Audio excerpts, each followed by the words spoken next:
noches, bienvenidos a una edición más de Arte y Sabor TV, el magazine cultural que te acerca a la actualidad artística de nuestro país y del mundo.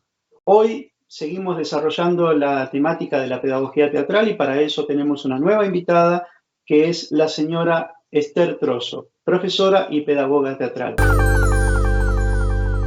Te damos la bienvenida, Esther. Muchísimas gracias por estar con nosotros. Muchas gracias a ustedes por invitarme y compartir. Un placer. Bueno, para arrancar me gustaría preguntarte algo que muchos digamos, queríamos saber. ¿Cómo es tu acercamiento al teatro? Desde muy jovencita que te acercaste al teatro, contanos cómo fue meterte en este mundo. Bien, te cuento de mí, pero también me importa contarte de nuestro país. Vos sabés que nuestro país tiene un avance en pedagogía teatral que es respetado en todo el mundo, a donde voy. Nosotros hemos logrado poner el teatro en la educación en un nivel que no tiene España, que no tiene el resto de América Latina y que nosotros estamos como apoyando y ayudando a construir. Personalmente, cuando yo era chiquita, yo tengo más de 70. Cuando yo era chiquita, todas las nenas bonitas estudiábamos declamación. Nos subían a un lugar y decíamos, por ejemplo, tú me quieres blanca, me quieres de nácar. No teníamos idea lo que decíamos, pero lo decíamos re bien. Y ¿qué va a ser? Era una idea, ¿no? Donde se privilegiaba la palabra y la persona, el cuerpo de la persona, estaba como de más, ahí parado. De a poco, eso que se llamaba declamación, se fue transformando en juego dramático también, porque ya las nenas nos aburríamos, empezaron a venir nenes, y se fue transformando en juego teatral. Eso es mi infancia, imagínate, estoy hablando de los años 50, 60.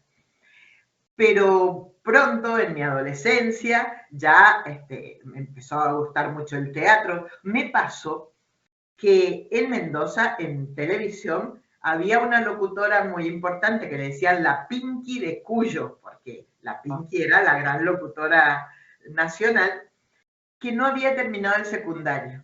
Y yo era de esas nenas 10. Entonces una monja me dijo, esta chica tiene que terminar el secundario, ¿la ayudás?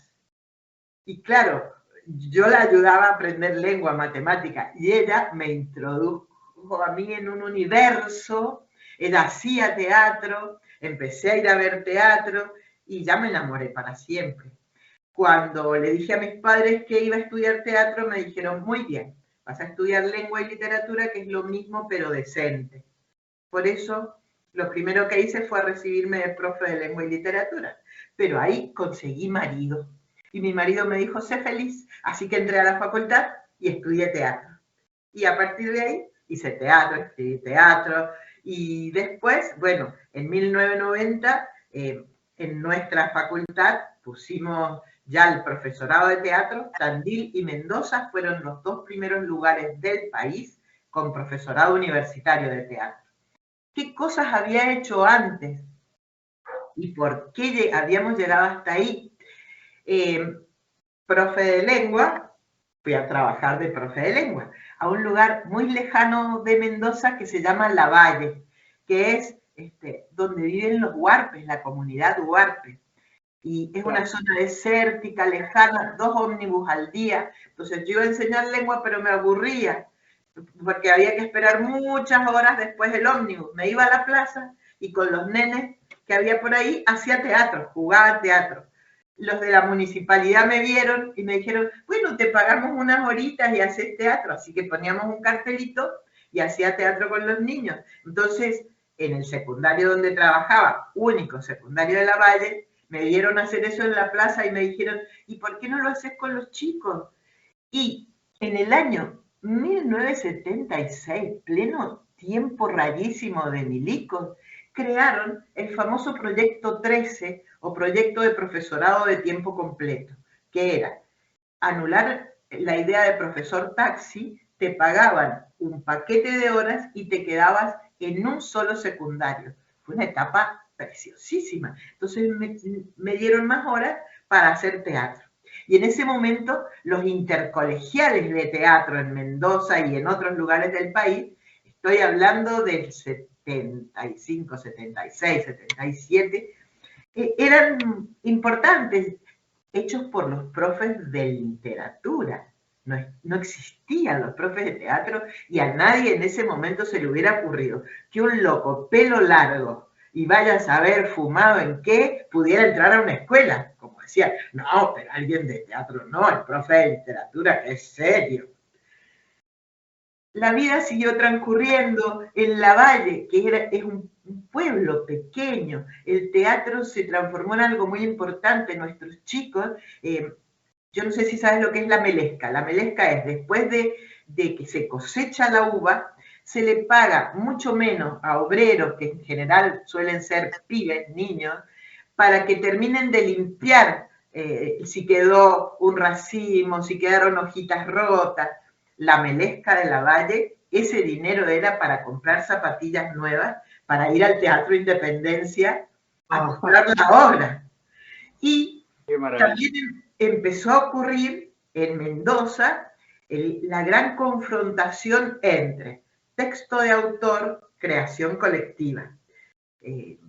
Cuando va terminando todo el tema de los militares y puede volver Ernesto Suárez a Mendoza, Ernesto es abanderado de la creación colectiva y nosotros somos sus alumnos.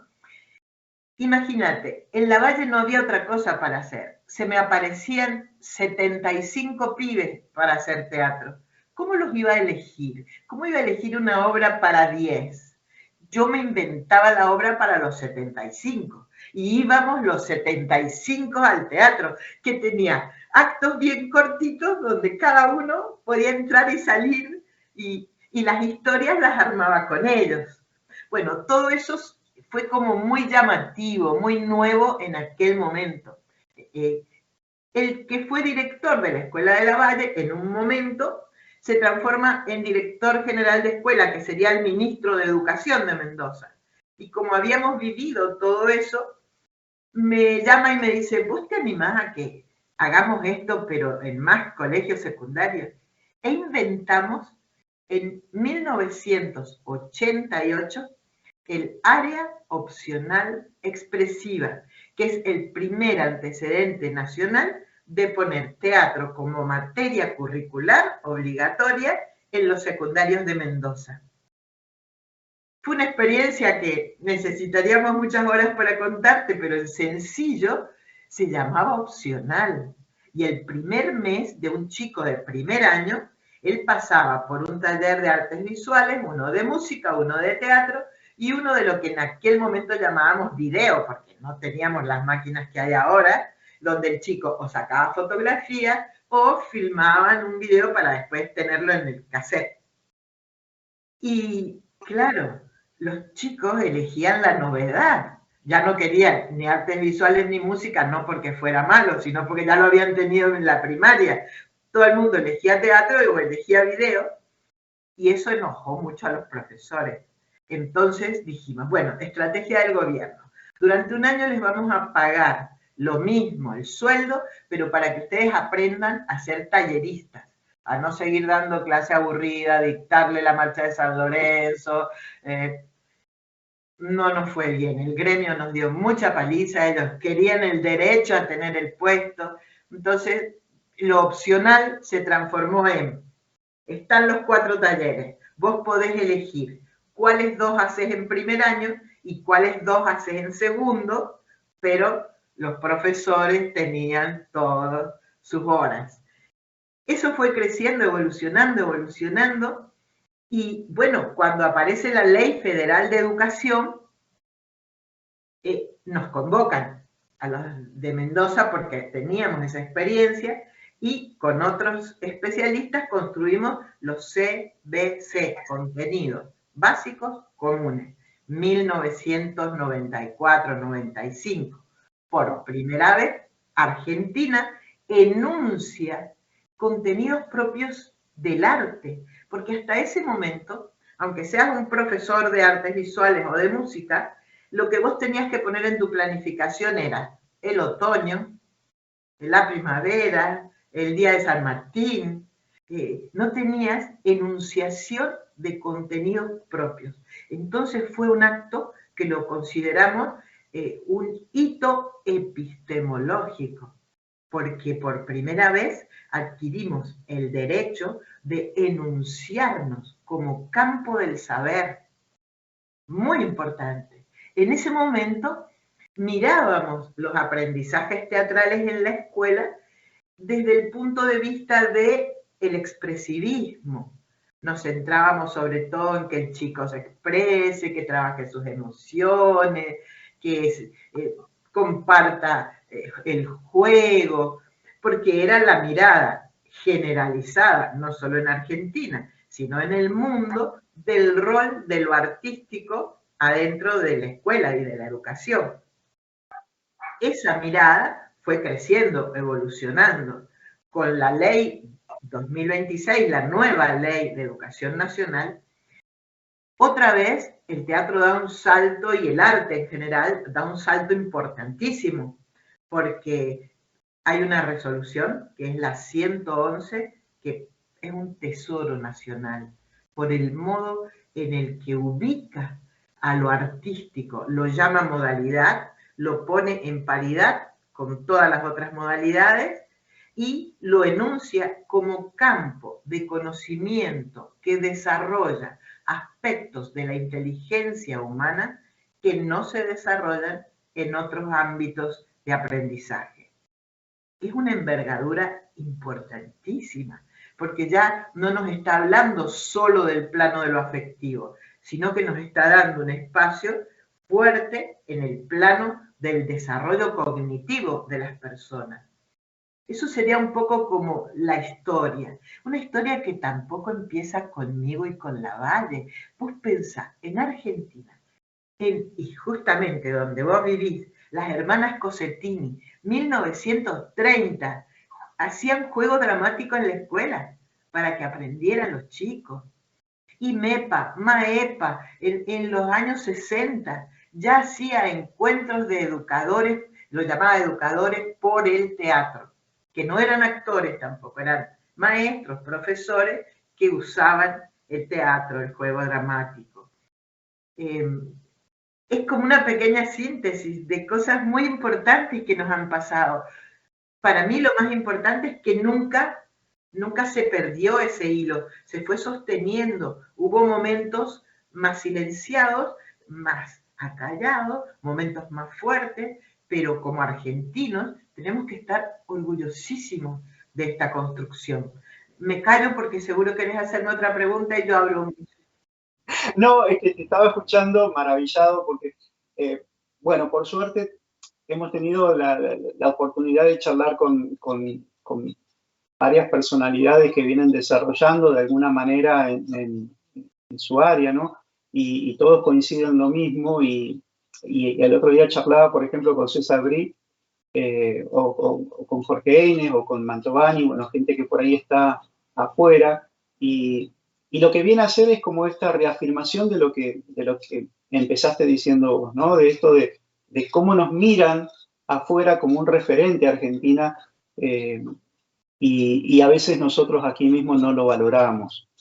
Por eso, de alguna manera, mi idea al invitarte es acercar por ahí a todo el público, digamos, a toda la audiencia, que pueda conocer esto, que a veces se queda un poco más en cierta élite, digamos, hacerlo un poquito más al alcance de nuestros vecinos.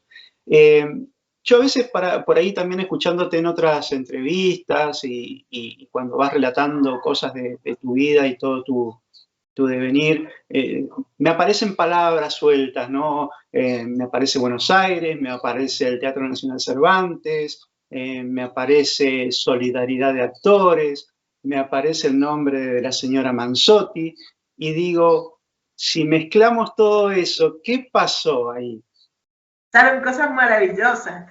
Mira, cuando en el 2001 Mabel Manzotti es nombrada diputada nacional, ella descubre que existía una ley que fue aprobada por el Congreso de la Nación de 1991 de otra actriz, de Irma Roy, cuando había sido, que la ley estaba lista y decía que todos los niños de este país tenían derecho a tener teatro en la escuela. Lo que nunca se hizo fue la imputación presupuestaria para que eso se cumpliera. Pero pensá, 1991.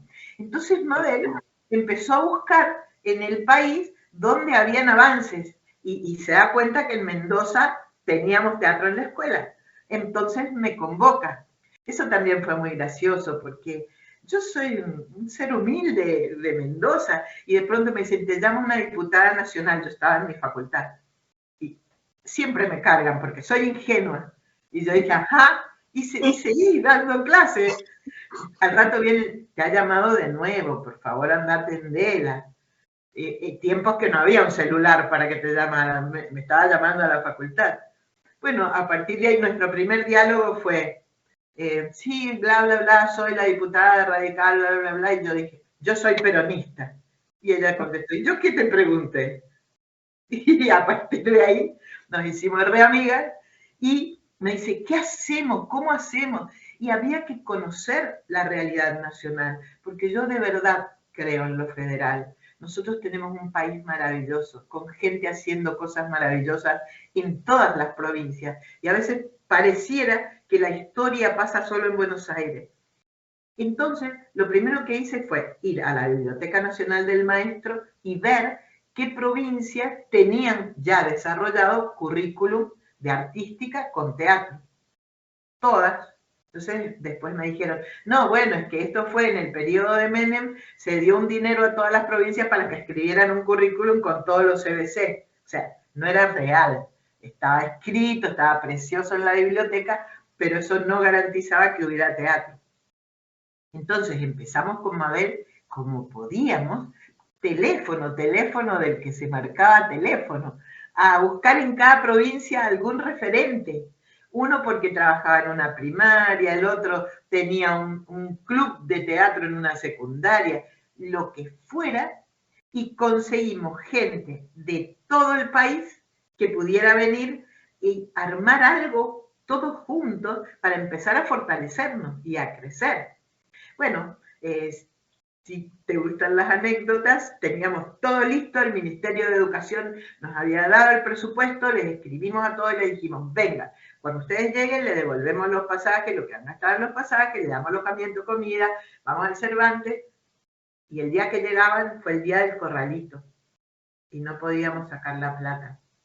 Y bueno, ahí fue cuando Mabel tomó el teléfono y llamó a todos sus amigos actores, y le fue pidiendo plata y venían y le traían plata a Mabel y así nació la Red Nacional de Profesores de Teatro, desde la generosidad, desde creer. Yo considero que una de las cosas que nos ha hecho crecer es que yo puedo no ser igual a vos, no tener ideas idénticas, pero te creo que vos desde el teatro podés transformar y mejorar la vida de las personas, y te cuido y te ayudo. Y eso pasa a nivel nacional. La Red Nacional de Profesores de Teatro nació en ese momento, hoy ya tiene 21 años, nunca dejó de funcionar.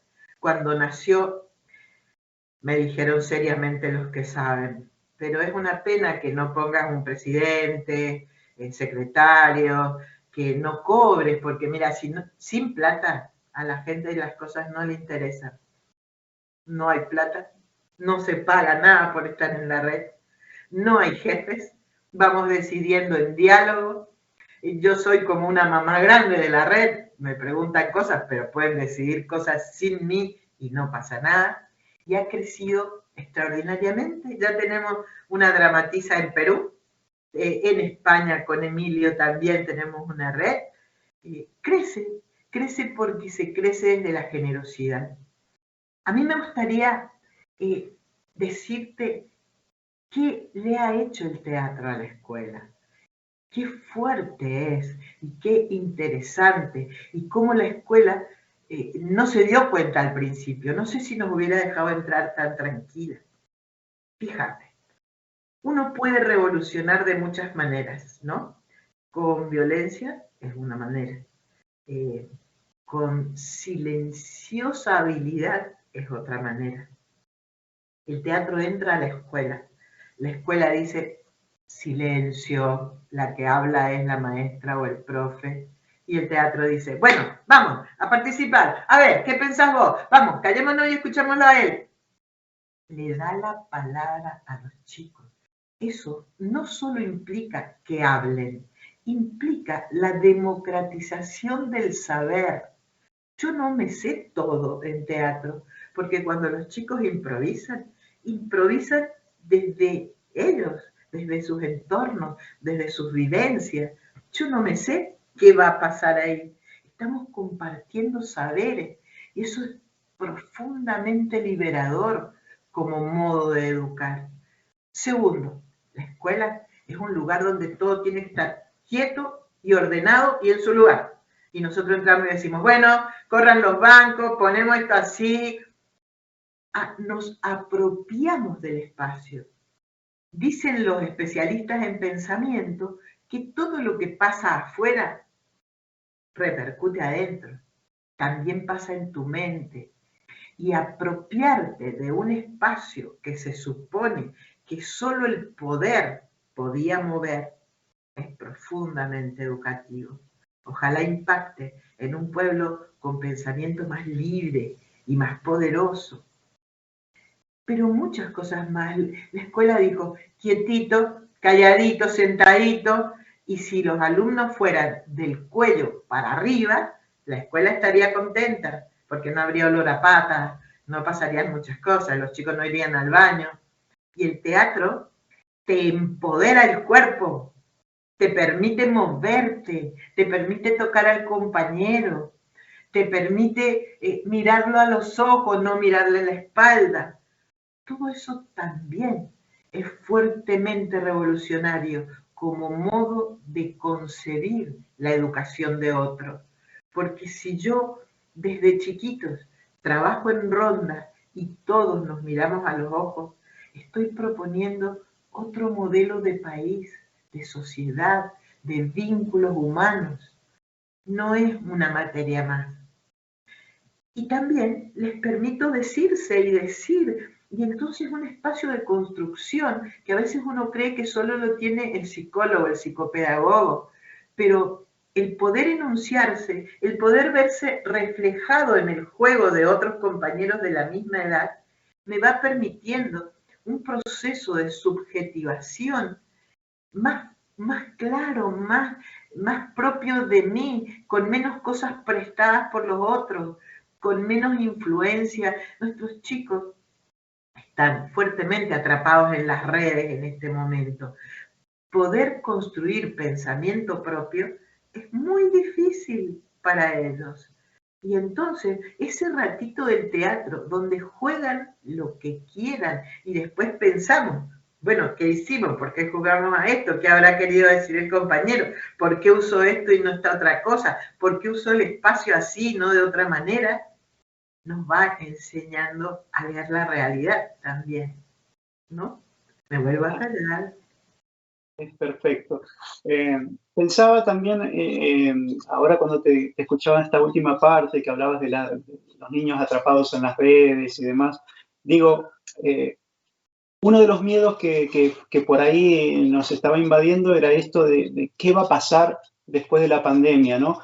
En donde todos los mandatos son no acercarse al otro, no tocar al otro, no tener contacto, y el miedo era de cómo volver y cómo recuperar la confianza en estos niños. ¿Qué opinás vos? ¿Qué hay que tomar de todo esto que vivimos? ¿Qué ha venido para quedarse? ¿Qué se puede descartar? Yo creo que los chicos igual están muy ávidos por volver nunca lo han perdido de alguna forma. Por ahí lo perdemos los grandes, pero los chicos, esta confianza y esta entrega al juego son parte de su vida, así que eso no va a ser tan difícil de recuperar, pero en los docentes hay como un miedito, digamos, de cómo volver. La primera cosa importante que la acabas de decir es que esta cuestión dicotómica de o pantalla o contacto físico es un problema nuestro, no de los pibes, porque para ellos la pantalla es tan cotidiana como el cuerpo. Y este planteo tiene que ver con los contextos. Hay contextos, por ejemplo, en las provincias, el chico siguió saliendo a la vereda a jugar durante toda la pandemia. Hay sitios donde el encierro ha sido mucho más fuerte, donde un pibe que a lo mejor vivía en un departamento se quedó adentro del departamento. Pero hay muchos otros lugares donde el chico no perdió el contacto nunca. Entonces, depende dónde.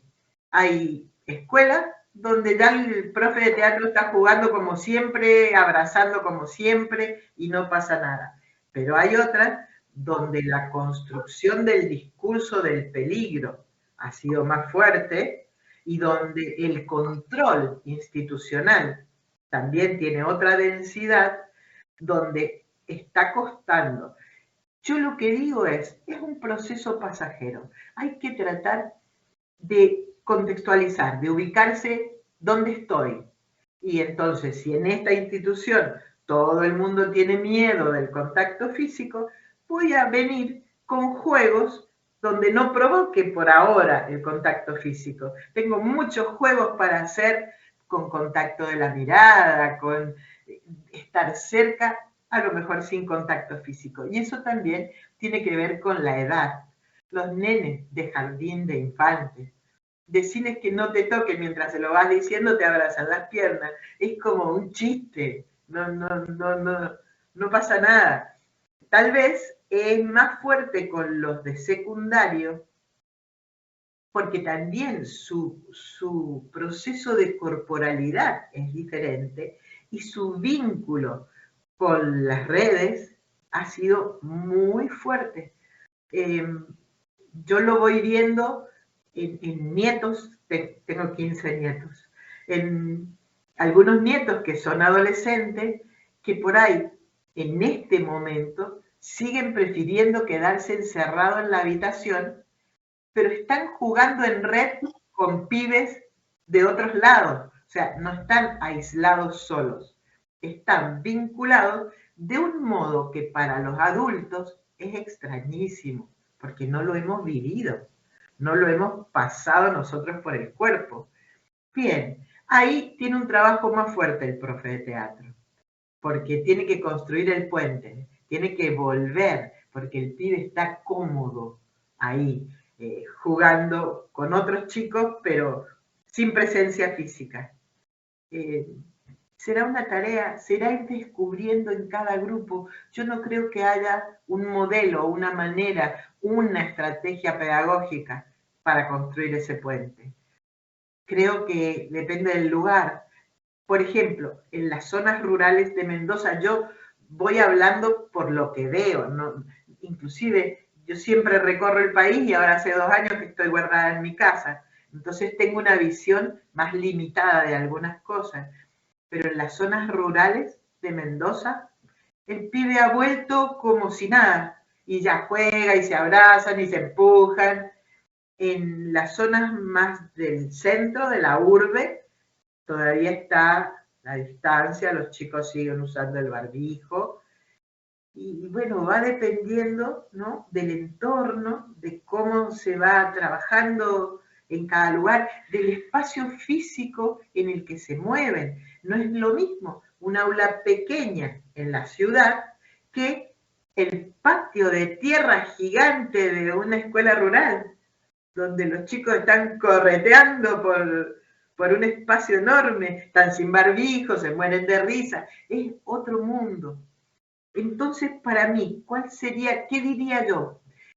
Que cada profe tenga mucho criterio y paciencia y vaya viendo qué pasa en su entorno para que no sea disruptivo lo que plantea y no provoque angustia, porque hay muchas angustias en este momento. Tenemos angustias económicas, tenemos angustias ideológicas, y tenemos angustias físicas. Entonces, eso sería una angustia más. que yo entre a una escuela donde todo el mundo se cuida y diga, pero en teatro no, a sacarse el barbijo y nos vamos a abrazar, no sería saludable, aunque yo estoy segura que abrazarse es saludable. Lo haría más lentamente, más despacio.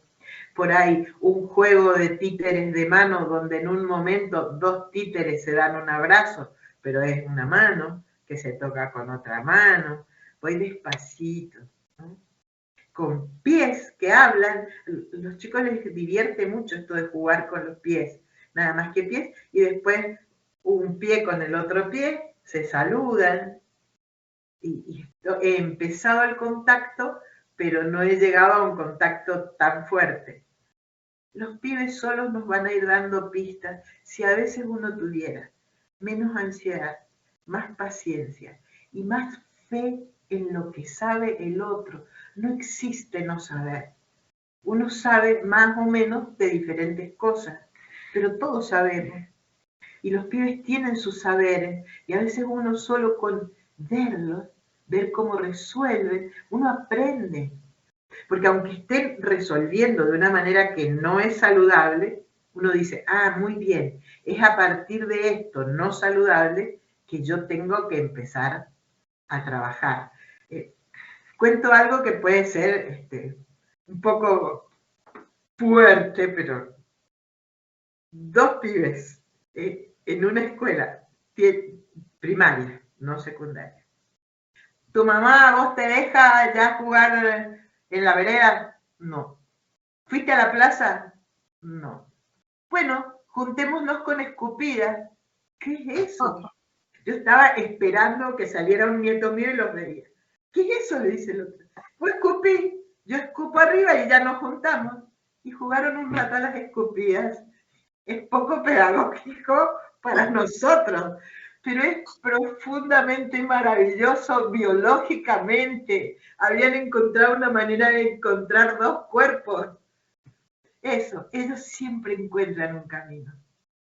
Son nuestros maestros. La imaginación, digo, de los chicos que es increíble la amplitud y la grandiosidad, ¿no? Te iba a hacer una pregunta, pero bueno, ya me la contestaste. ¿Cuál sería? Uno, lo que hablábamos un poco, ¿no? De esto de por ahí bajar un poquito la información a los papás, que por ahí están un poco temerosos o por qué el teatro en la escuela, porque es como que fue una de las materias que fue un poco relegada, ¿no? Cuando con esta vuelta post pandemia se empezaron con todas las materias y esta fue, digamos, dejándose en muchos lugares de lado para después, y siendo que es algo fundamental, como lo estabas diciendo recién, porque es la base para el compromiso y para entablar relaciones con el otro, ¿no? Así que bueno, era un poco esa pregunta que la tenía, pero me la acabas de contestar. Así que, y hoy en día también me gustaría que para redondear, porque bueno, el programa también lamentablemente tiene un límite y es imposible meter todo lo que uno quisiera preguntarte en estos pocos minutos, pero vos hablas mucho de didáctica, ¿no? Y por ahí para explicarle un poquito a los papás que nos puedan estar escuchando, que a veces la idea general del teatro es ir a hacer la fiestita de fin de año. Entonces, ¿por qué también la importancia del juego, pero del juego también organizado de alguna forma con didácticas y con todo esto que vos en tus libros también explicás? Bien, no es lo mismo hacer teatro para un actor que hacer teatro en la escuela. Hay una didáctica básica, por ejemplo. Yo no puedo entrar al aula y decir, bueno, listo, vos que tenés este papel, vos... Siempre mi primer momento es la construcción del clima pedagógico. Eso que lo manejan con habilidad las personas de teatro, yo voy a hablar de Mendoza en este caso, que es donde más veo las cosas. De a poco sirvió también para los demás profesores, para darse cuenta que no pueden empezar diciendo, bueno, saquen el cuaderno y ponerse a escribir en la pizarra. Que hay 5 minutos de buenos días, ¿cómo están hoy? ¿Cómo se sienten? ¿Hay alguna buena noticia para compartir? ¿Se acuerdan lo que estuvimos charlando la otra clase? Esa construcción del clima pedagógico, hoy los neurocientíficos nos dicen que es clave para activar la inteligencia, para disponerse a aprender más. Eso que durante la pandemia los de teatro dijimos, oh no, vamos en la pantalla, nosotros trabajamos en el convivio. Al poco tiempo éramos los que más conseguíamos chicos en la pantalla, porque arrancábamos así, no poniéndole un PowerPoint de los elementos de la estructura dramática, no hacíamos eso, sino que hablábamos con ellos, los escuchábamos. ¿Qué? Entonces, primer principio de la didáctica que se tiene en la escuela es esto, la humanización del proceso, el encontrarnos y el escucharnos. Después aparece el juego dramático y uno dice, caramba, la escuela es algo serio, ¿cómo van a jugar? El juego es el lenguaje natural de los niños y yo diría de los seres humanos, porque uno sigue jugando para siempre, solo que cambia los juegos, que a veces son juegos más saludables y a veces menos saludables. Y el juego me va permitiendo entrar en espacios del pensamiento humano donde no puedo entrar solo desde la intelectualidad, porque el juego me convoca a estar entero, me convoca a mi sensorialidad, me convoca a mis sentimientos y me convoca a mis pensamientos. El juego me ejercita en estrategias y sin estrategias yo no sobrevivo en una sociedad. El juego me enseña a estar con otros, a convivir con otros, a esperar turnos, a encontrar maneras de resolver. Todo eso es necesario para la vida y todo eso se aprende en el juego teatral. Cuando un grupo de chicos está jugando a que se pelean por un álbum de figuritas, se pelean tanto y rompen el álbum. Bueno, termina esa dramatización y no decimos, bueno, pase otro a jugar, sino que paramos y decimos, miren lo que pasó. Qué pena, ¿alguien ganó en esta lucha? No, perdieron todos, se rompió el álbum. ¿De qué otra manera se podría haber resuelto esta situación? Y los mismos chicos, chiquitos a veces, empiezan a decir, no, bueno, que lo tuvieran un rato cada uno, no, es que el otro que tenía otro álbum que lo traiga. Estamos aprendiendo a resolver situaciones conflictivas. Ese ejercicio es fantástico, pero tan importante como saber multiplicar o dividir, porque es lo que necesito para vivir. Y tampoco termina ahí el teatro. Siempre, después de ese juego, nos tenemos que preguntar qué hicimos, cómo lo hicimos, por qué lo hicimos así y no de otra manera. Cuando yo hago eso, estoy alfabetizando estéticamente, le estoy enseñando lectura espectacular y él aprende a ver con muchos más recursos cualquier película, cualquier obra de teatro, porque le enseño que ahí hay textos que yo puedo leer, que en el modo en el que usan el espacio, los objetos, la voz, el vínculo entre los actores, hace que ocurran cosas de determinada manera. Hoy, el mundo real tiene una gran complejidad y que ejercitar el pensamiento para la lectura de este mundo complejo y tan visual es muy importante, porque es liberador, porque si no, los medios están formateando el pensamiento de las personas reproducen lo que dicen los medios como antes reproducían la Biblia, como si fuera sagrado.